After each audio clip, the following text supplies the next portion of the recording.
pola perkuliahan uh, berbasis outcome gitu ya. Jadi berbasis outcome accounting theory di mana topiknya sudah dilakukan ya minggu lalu Bapak Ibu ya. Mulai dari uh, berkaitan dengan topik ya accounting deal condition gitu ya. Kemudian juga topik yang ketiga terkait dengan kemanfaatan dari sisi pendekatan laporan akuntansi keuangan, kemudian juga efisiensi pasar keuangan, ya kemudian juga relevansi informasi akuntansi dan juga pengukuran berbasis pengambilan keputusan yang bermanfaat dan juga beberapa ukuran ya aplikasi ukuran. Nah setidaknya kita dulu membahas mengenai topik berikutnya yaitu antara topik 1-3 ya Bapak Ibu ya. Nah, di sini kita melihat ya bagaimana yang dikatakan dengan kumpulan standar akuntansi ya di mana kumpulan standar akuntansi meliputi pembuat keputusan dan juga yang menegakkan keputusan atau disebut dengan policeman. Kemudian juga bagaimana bagaimana menggunakan catatan dan juga melihat transaksi ya, kemudian juga materinya sudah saya sampaikan ya, sudah saya posting kemarin di Google Classroom ya. Kemudian juga tujuan dari laporan keuangan ya, dari sudut pandang pengambilan keputusan dan juga keinginan user ya terhadap laporan keuangan, di mana keinginannya tentu saja pasti berbeda-beda, dan juga keandalan ya dari sisi jumlah, di mana keandalan dari sisi jumlah para penggunanya yang mana, dan juga spektrum dari historical secara keseluruhan dari seluruh transaksi, dan juga dilanjutkan di topik 2 ya di chapter 8 sampai 11 itu kita membahas ya bagaimana pemangku kepentingan, manajemen ya, dan juga perusahaan itu sendiri gitu ya, dan juga kebutuhan atas laporan yang diinginkan oleh mereka gitu ya.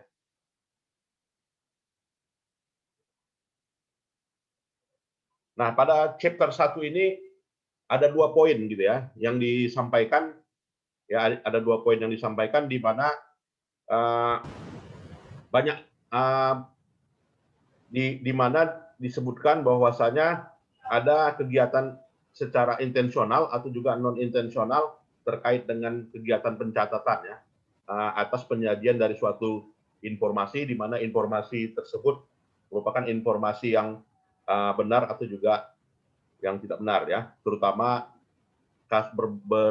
berdasarkan pada kasusnya Enron ya, Worldcom, dan juga beberapa banyak lembaga keuangan lainnya yang dalam hal ini sebagai contoh ya, di mana disimpulkan bahwasanya informasi keuangan yang dicatat itu suatu hal yang sangat penting gitu ya.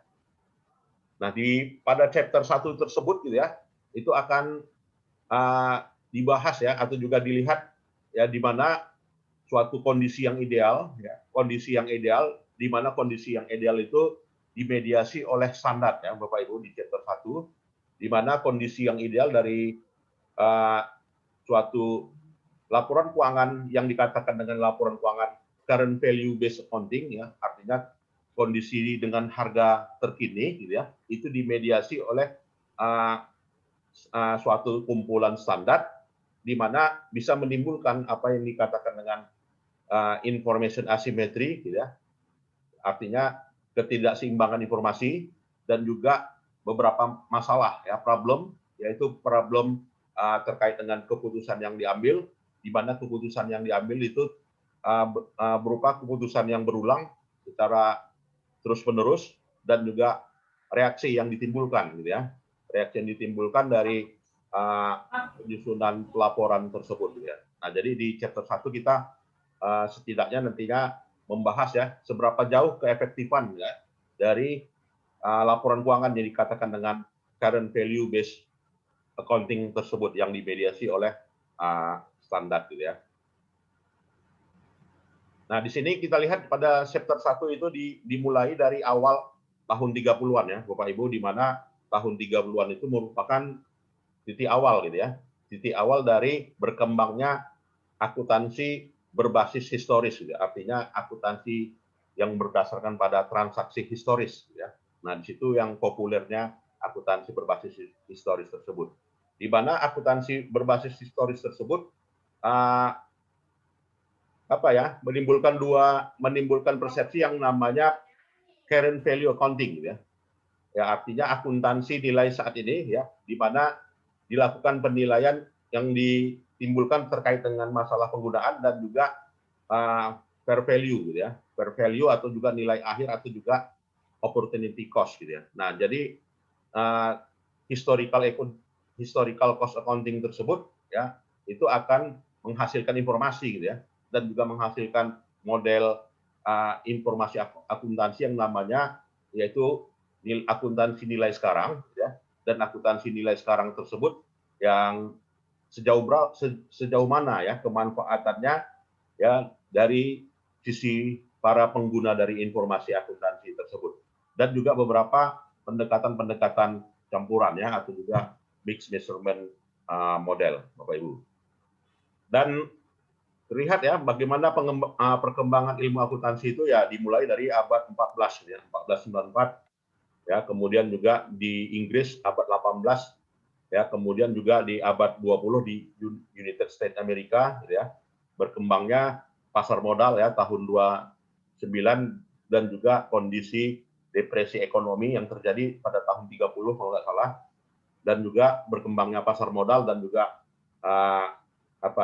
financial, pentingnya pelaporan keuangan ya. Nah, jadi model pengamatan kita di sini adalah model pengamatan ya di England itu sendiri dan di United States itu sendiri, perkembangan ilmu akuntansi itu sendiri.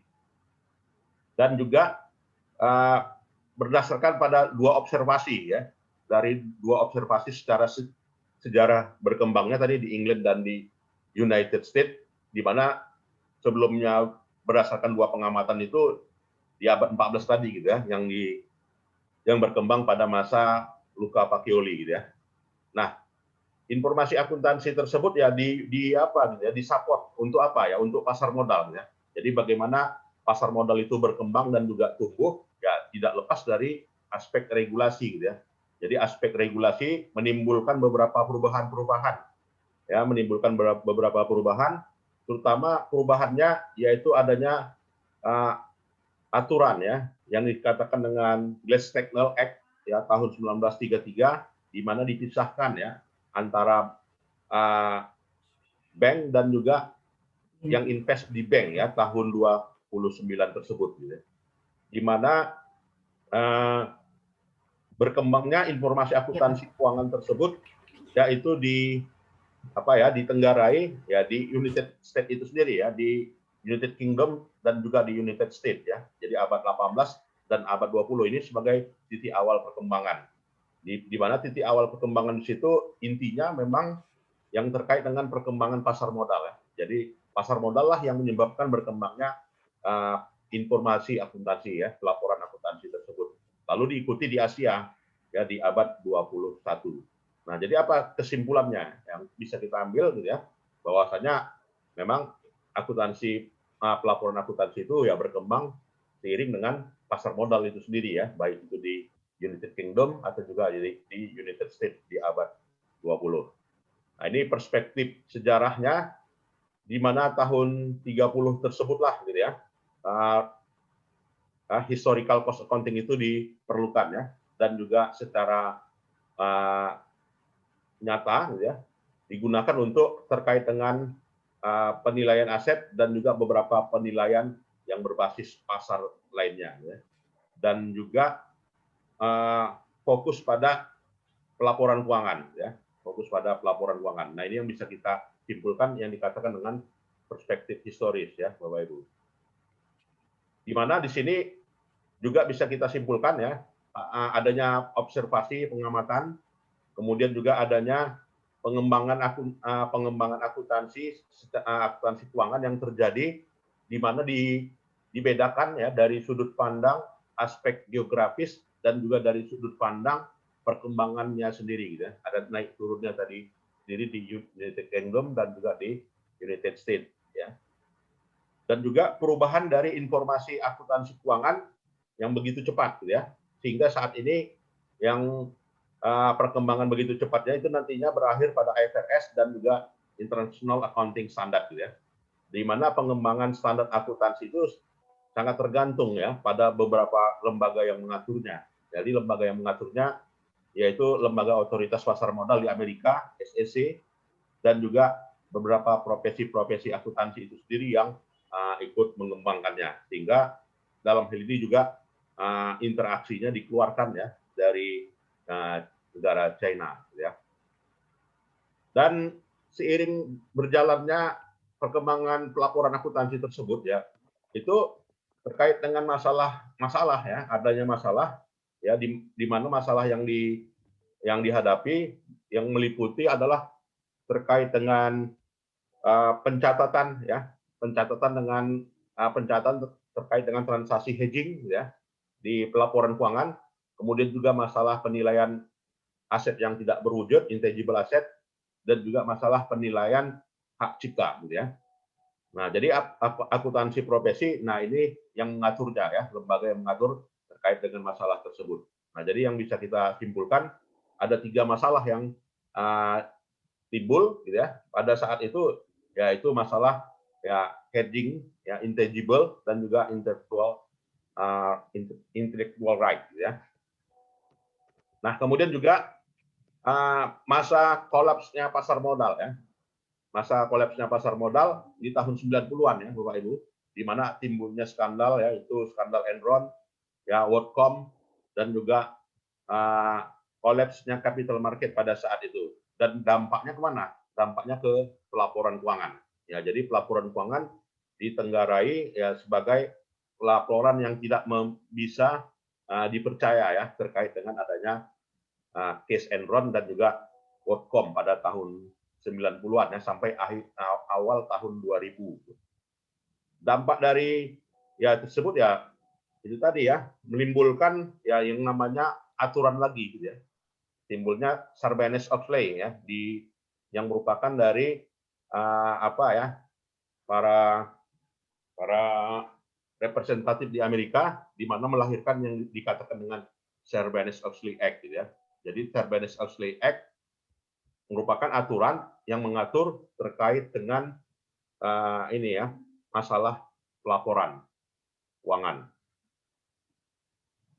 Kemudian juga terjadi yang dikatakan dengan turun naiknya pasar modal ya, terutama dari aspek penurunannya tahun 2007 dan 2008. Nah di 2007 dan di 2008 bahwasanya ketidakmampuan informasi akuntansi itu juga berdampak kepada pasar modal ya Bapak Ibu. Jadi permasalahannya di mana gitu ya? Ya terkait dengan ya instrumen keuangan. Jadi instrumen keuangan yang meliputi instrumen sekuritas ya, kemudian juga ya kolateral jaminan, ya kemudian juga surat berharga, ya kemudian juga terkait dengan credit swap dan juga terkait dengan expected loss note ya. Dan juga permasalahan yang terjadi di 2007-2008 tersebut ya terkait dengan masalah likuiditas ya yang menimbulkan menimbulkan liquidity pricing gitu ya. Nah, jadi dampaknya sejarahnya ya kita lihat seperti itu ya. Dan juga isu-isu akuntansi keuangan lainnya yang timbul di pasar modal yang terkait dengan nilai wajar ya, nilai wajar untuk instrumen keuangan dan juga masalah likuiditas harga ya. Likuiditas harganya basisnya mana? Apakah berbasis ya fair value nilai wajar atau juga berdasarkan pada yang di luar nilai wajar. Nah, beberapa lembaga yang terkait dengan high leverage atau juga financial institution, yaitu ya pelaporan di luar penyajian laporan keuangan ya high off balance sheet ya, dan juga terkait dengan penggunaan expected loss ya untuk menghindari konsolidasi yang terjadi pada beberapa institusi yang ada di pasar modal yang menimbulkan krisis ya di tahun 2007-2008. Kalau nggak salah ini bermula dari Jerman ya. Dan juga di 2007-2008 tersebut gitu ya, adanya respon dari standar gitu ya, yang terkait dengan masalah yang ditimbulkan pada pasar modal tersebut, yaitu pentingnya ya fair value accounting di sini ya sebagai menjaga dari aspek likuiditas harga dan juga peningkatan dari peningkatan internal estimate ya menggunakan basis dari value accounting tersebut. Nah, jadi dalam hal ini timbul lagi accounting standar ya, yaitu akuntansi standar akuntansi yang terkait dengan masalah konsolidasi ya diatur dan juga pengakuannya gitu ya. Dan jadi di sini pasca dari ya case-nya pasar modal 2007-2008 ya, yaitu menimbulkan keinginan untuk dilakukannya banyak pengungkapan ya. Banyak pengungkapan dan juga beberapa respon-respon yang terkait dengan hal itu nantinya bisa kita lihat di chapter 7 ya, Bapak Ibu. Dan juga respon aturan lainnya yang terkait dengan masalah pengungkapan penuh, terkait dengan kompensasi bagi manajer, dan juga beberapa transaksi-transaksi lainnya ya, terkait dengan pasar modal, terutama adanya shadow banking system ya, informasi yang tidak diungkapkan ke publik ya.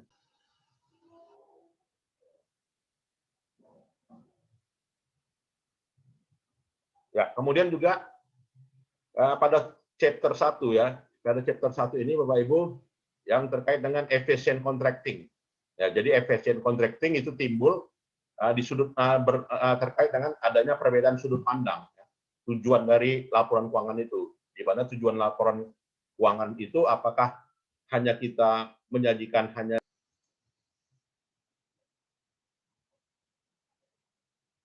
oke ya.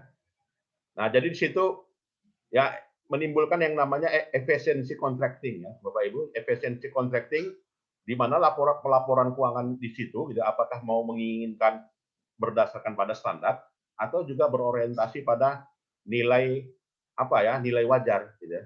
Jadi dari dua kepentingan tersebut ya bahwasanya menimbulkan apa nih.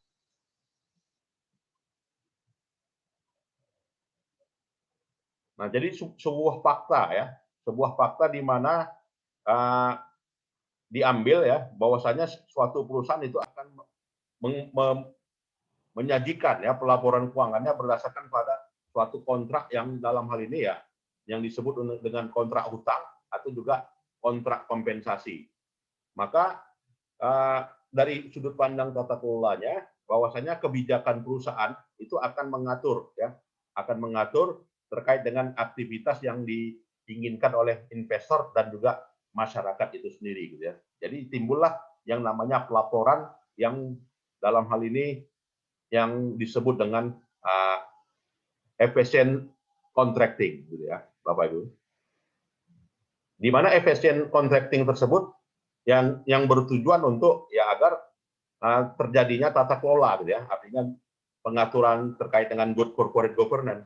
Jadi dikontrakkanlah terkait dengan hal itu, di mana kontrak pada entitas atau juga pada parties itu mengharuskan bahwasanya perusahaan itu akan dapat gitu ya memberikan pelaporan ya kepada apa ya pada pemberi dananya, di mana dalam hal itu berupa atas timbulnya pinjaman atau juga beberapa kontrak biaya lainnya, dan juga kepada lender ya kepada pihak yang diberi dana ya, maka terkait dengan hal itu diberikanlah yang bunga yang kecil ya dan juga beberapa benefit atau juga manfaat lainnya ya. Dan juga efisien kontrak tersebut ini sebagai suatu bentuk trade off ya, tarik menarik antara antara model contracting cost dan juga dari sisi manfaatnya. Dari satu sisi menginginkan bunga yang rendah dan dari sisi lain menginginkan si apa ya para pemberi dana itu diberikan return yang tinggi. Nah, ini menimbulkan menimbulkan suatu pendekatan yang berbeda yang disebut dengan efficient contract, Bapak Ibu. Dan efficient contract di sini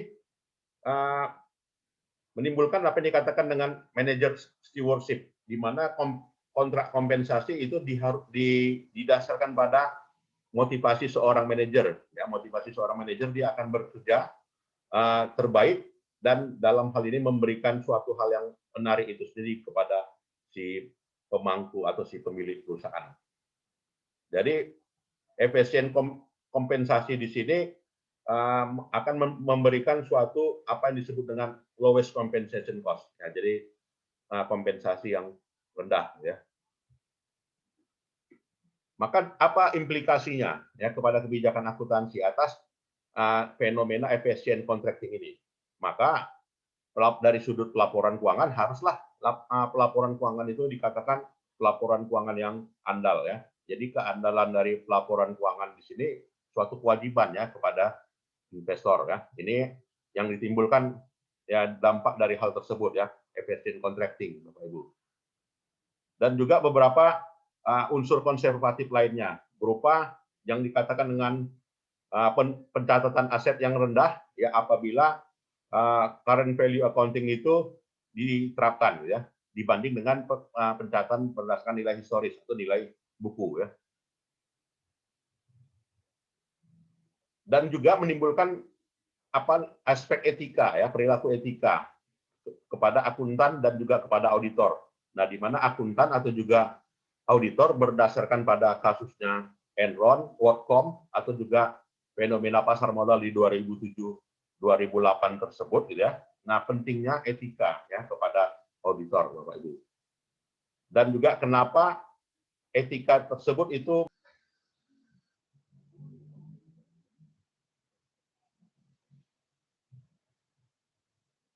ya, kemudian juga di chapter 1 tersebut Bapak Ibu ya, dibahas ya bagaimana peranan dari standar akuntansi ya yang mengatur terkait dengan masalah ya yang terjadi yaitu pada kasusnya Enron tadi di awal tahun 2000 dan juga bagaimana memperkirakan expected loss ya, memperkirakan ya, maka aturan akuntansi ya standar akuntansi itu ya tujuannya adalah untuk melindungi gitu ya, melindungi dari penyalahgunaan ya Bapak Ibu. Dan dalam hal ini standar prinsip standarnya adalah begitu pentingnya ya suatu yang namanya kerangka konseptual dan juga pentingnya aspek etika ya. Etika itu sendiri bagi akuntan dan juga bagi profesi audit. Nah, itu implikasinya itu ya Bapak Ibu. Dan juga begitu banyaknya informasi, kompleksitas informasi di mana terjadinya reaksi individu yang sama ya terhadap atas laporan keuangan yang berbeda. Ya, dan juga pelaporan ya pelaporan kepada investor dan juga pelaporan kepada pemangku kepentingan dalam hal ini dibedakan, yaitu berdasarkan pada nilai wajar ya current value accounting dan juga berdasarkan pada contracting. Sehingga informasi itu berdampak secara keseluruhan ya terhadap pasar modal Bapak Ibu. Nah, begitu juga aspek lainnya yang timbul yaitu faktor asimetri informasi gitu ya. Jadi asimetri informasi ini merupakan suatu hal yang penting juga di pasar modal ya karena asimetri informasi itu dapat meningkatkan ya operasi dari pasar modal, kemudian juga dapat juga meningkatkan operasi dari sisi manajerial dan juga punya peranan secara krusial terhadap pasar modal itu sendiri. Di mana asimetri informasi di sini punya peranan ya, menyajikan informasi akuntansi yang bisa dikendalikan dan juga peranan yang mengendalikan yang katakan mengendalikan moral hazard ya, yaitu mengendalikan para manajer dan juga mengimprove tata kelola yang baik dari faktor asimetri informasi di bab 1 tersebut. Ya, kemudian juga masalah adverse selection problem. Ya, jadi masalah adverse selection problem yang meliputi information asymmetry, kemudian juga insuran, perlunya insuran ya, di mana orang ya berada pada resiko yang tinggi, maka dalam hal itu asuransi perlu gitu ya, di mana asuransi tersebut bisa apa gitu ya, sebagai suatu faktor yang dipertimbangkan ya. Dan juga manajemen tidak melakukan tindakan yang terkait dengan untuk para kepentingan yang meliputi informasi yang diunggulkan atau juga informasi yang dipentingkan yang harus ditujukan pada pemangku kepentingan. Kemudian juga tidak adanya pemisahan antara faktor risiko dan dari sisi manfaat ya, dan juga terkait dengan investasi yang tinggi, risiko yang tinggi atas suatu proyek, dan juga terkait dengan masalah ekuitas atas debt dan juga pengurangan dari sisi keamanan. Kemudian juga chapter 1 itu ya membahas mengenai yang dikatakan problem moral hazard. Ya, jadi problem moral hazard dari sisinya ya menimbulkan asimetri informasi dan juga beberapa tindakan-tindakan manajemen yang dianggap di luar aturan, ya baik itu pada pemangku kepentingan maupun juga para si pemodal, gitu ya. Dan hal yang mendasar ya dari suatu permasalahan terkait dengan formulasi dari akuntansi keuangan tersebut, yaitu suatu faktor ukuran, ya bagaimana mengukur laba bersih, ya tujuannya adalah untuk mengendalikan gitu ya, dari suatu ukuran yang sama yang ditujukan dan dampaknya kepada kompensasi kepada manajer atau juga motivasi manajer, di mana investor itu menginginkan informasi yang informasi ke depan yang terkait dengan kinerja perusahaan, yang terkait dengan yang dihasilkan dari konsep nilai sekarang ya, atau juga current value accounting tersebut. Dan tata kelola yang diaturkan ya, tata kelola yang diaturkan oleh kepada manajer tersebut berupa tata kelola yang kerja keras sifatnya ya. Dan untuk mendukung keandalan informasi akuntansi yang direfleksikan dari kinerja manajer tersebut dan juga dampak dari penggunaan informasi akuntansi keuangan berbasis pada nilai sekarang ya, nilai pasar atau nilai wajar. Maka regulasi sendiri bereaksi gitu ya atas masalah mendasar tersebut sehingga melahirkan aturan, Bapak Ibu ya.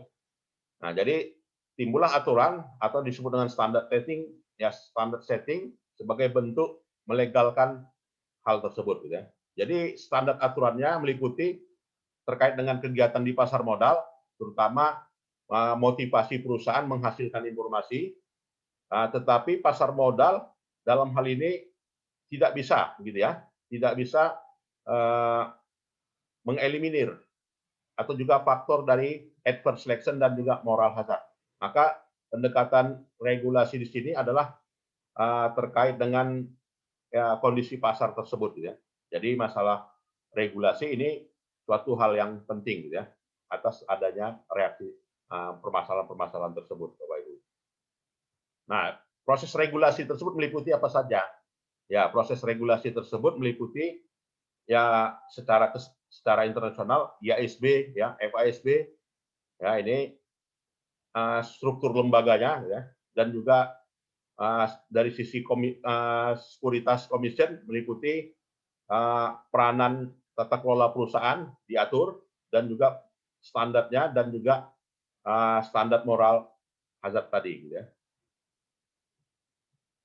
Dan juga teori yang relevan ya terkait dengan akuntansi keuangan meliputi ya rasionalitas investor itu sendiri. Jadi rasionalitas investor itu sendiri di mana suatu model kepada investor bahwasanya menggunakan informasi yang baru itu terkait dengan masalah kepercayaan di masa yang akan datang terkait dengan kinerja yang dihasilkan oleh perusahaan.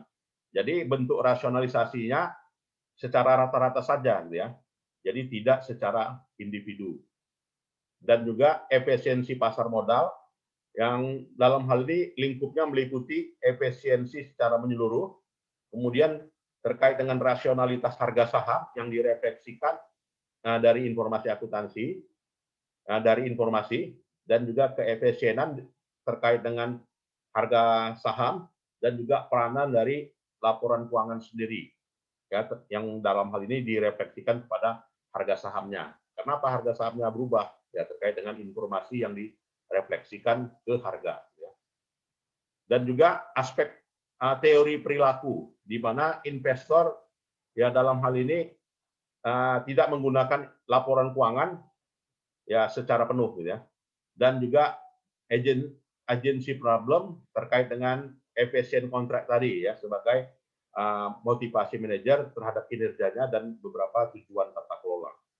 Nah, secara umum Bapak Ibu, nah inilah yang kita simpulkan ya dari masalah di chapter 1 ini, yaitu terkait dengan faktor asimetri informasi dan juga permasalahan dari problem user dan juga masalah accounting correction ya terkait dengan standar setting itu sendiri dan juga masalah nilai wajar ya, pentingnya nilai wajar, di mana pentingnya nilai wajar dipengaruhi oleh moral hazard, kemudian juga motivasi manajer dan juga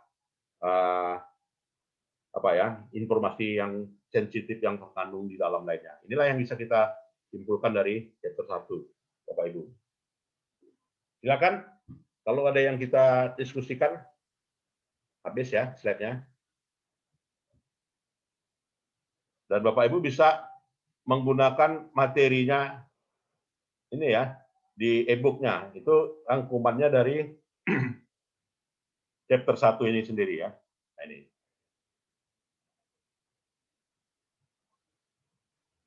Nah, kita sudah membahas satu chapter.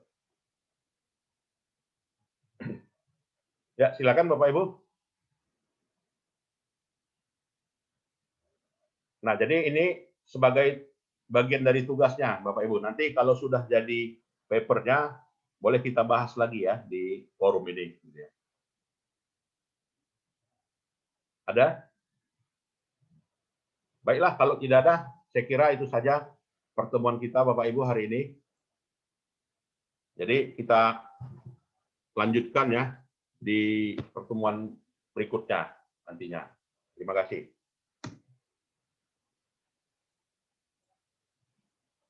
Selamat siang. Assalamualaikum warahmatullahi wabarakatuh. Waalaikumsalam warahmatullahi wabarakatuh. Waalaikumsalam warahmatullahi wabarakatuh. Ya, selamat siang Bapak Ibu. Boleh meninggalkan ruang. Terima kasih Pak. Terima kasih Pak. Saya mau nanya. Ada